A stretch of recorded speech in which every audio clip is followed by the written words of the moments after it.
Good day. Want to get into some of The Road Less Traveled. So that is a book, of course, that we're going to focus on during the second quarter. You're going to start reading the last 2 days of the first quarter. And it's a book from a psychologist, M. Scott Peck. It talks about his theories on the spiritual journey, love, discipline, through the lens of his own experiences of being a psychiatrist. One section that I think is interesting is he talks about the need to develop a wholly personal religion. So I just want to break that apart a little. So he says that there are 4 steps in developing a wholly personal religion. So step 1 is unquestioning acceptance. Step 2 is questioning non-acceptance. Step 3 is experience of mystery. And step 4 is certainty of beliefs. So you may want to just stop the Ed puzzle and write these down in your notebook because you're going to need these. So let's just go through these stages again. Unquestioning acceptance. So as children, we are given a hand-me-down religion from our parents, our theology teachers, our, if you're Catholic, priest. They have experiences and they hand it on to us. And as children, that's completely appropriate. From my own experience, I remember this is the St. Stephen the Protomartyr Catholic grade school in South St. Louis. This is where I attended. I remember just wanting to be a priest when I was in 2nd grade, and I would go home and say Mass. And so there was just these beautiful gifts of the Catholic faith were handed on to me, and I believed them without questioning. And that's completely appropriate. But then, of course, what happens is that if we continue to carry these childhood beliefs and values into an adulthood, that's called transference. And that's a problem because these are ways of looking at the world and ourselves that are completely age appropriate as children. But as if we do it as adults, then that becomes inappropriate or problematic.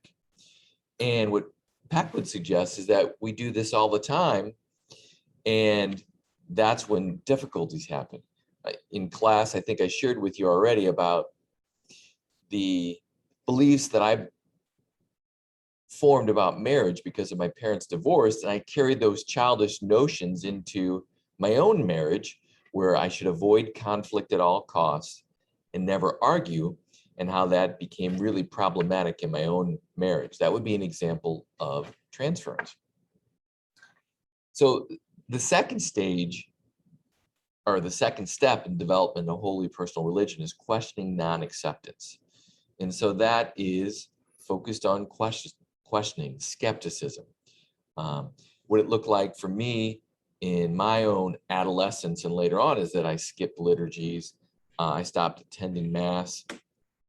I skipped liturgies when I was at SLU High, and then when I went in college, I didn't attend at Mass at all. And so I was so skeptical. I felt like this was being forced down my throat. I didn't find it to be interesting. And so what Peck would say is that this resistance is normal, but what the healthy way to channel it is to question, to seek out your own experiences. Sometimes, of course, it's problematic where people just are stuck in this stage of development as an adult. And Peck says that if we want to have an authentic, an adult, a mature religion, we have to move past that.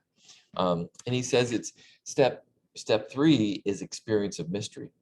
And this is beyond our conscious will. These are things that are outside of ourselves. In the Catholic faith, we talk about that in terms of grace, complete gift.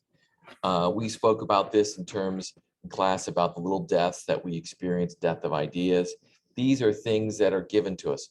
For me, one example that came to my mind is that we have 2 children, and in between the birth of our 2 children, there was a loss of a pregnancy. And I remember just feeling so heartbroken, so devastated. And my father-in-law was on the phone call with me, and he just said, we're going to get through this. And so there was this moment of grace, him reaching out to me in the midst of my own grief. And And I was so broken that I was able to accept that. That was like a complete surrender or an entrusting of myself that we talked about before. And then the fourth step in development of a holy personal religion is that as a result of these previous three, then we come to some certainty of beliefs. We know some things. And for me, it's like, I know that I'm connected to myself, to my authentic self, to God and others. This is a place in Tower Grove Park where I like to walk. And this is where I really am able to commune with God, nature, and myself. God is love. God has a plan. Even though I may not understand it, God has a plan for you and me.